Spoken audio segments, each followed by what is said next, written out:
Thank you sa mga nag-alala sa akin. At nag-video lang ako ngayon, kahit short lang ito, just to assure you that I'm okay. Mataas ang blood pressure ko kagabi, pero it's stabilized naman. And alam nyo naman ako, hindi naman ako nagagalit kung hindi talagang sukdulan yung injustice or mali, di ba? Si BBM nga, di ba? Tumayo ako dun sa cathedral at talagang speech ako dun na halos walang pahinga na. Paanap talaga. Ito, hindi naman pwedeng palampasin yun kapag inaalitusta ka na. Dinidefend ko nga yung ibang tao pag ginaganon sila, sarili ko pa kaya. Sabihan ba naman niya ako sa Rockwell Mall na you're coughing, you should leave the mall, you should stay at home. Ha? Doon yun nagsimula. Saka ang dami kong kilala doon sa Rockwell Mall. Kung nakapaligid doon yung mga residents doon, kilala ko yan sila, kilala nila ako. Isa pa nga, sinabi pa siya sa akin nung tinuntahan ko siya, I'm sorry sir for the commotion. Sabi nga niya, Miss Gonson, gumanon pa nga. Ibig sabihin,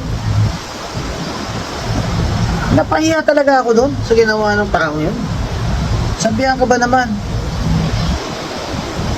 Don't you have money to buy a mask?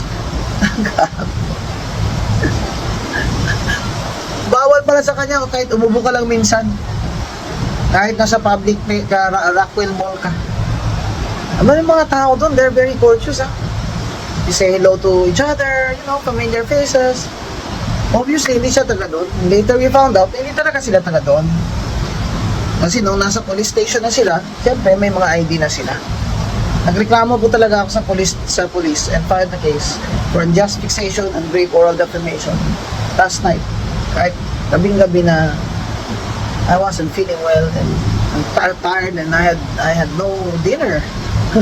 So I ate one mushroom pie and a bottle of water. But I'm okay now. I want to just to let you know that I'm okay. I'm just resting today. Ako, tomorrow, out of town pa ako to give a speech to the Philippine Institute of Certified Public Accountants. And please watch my video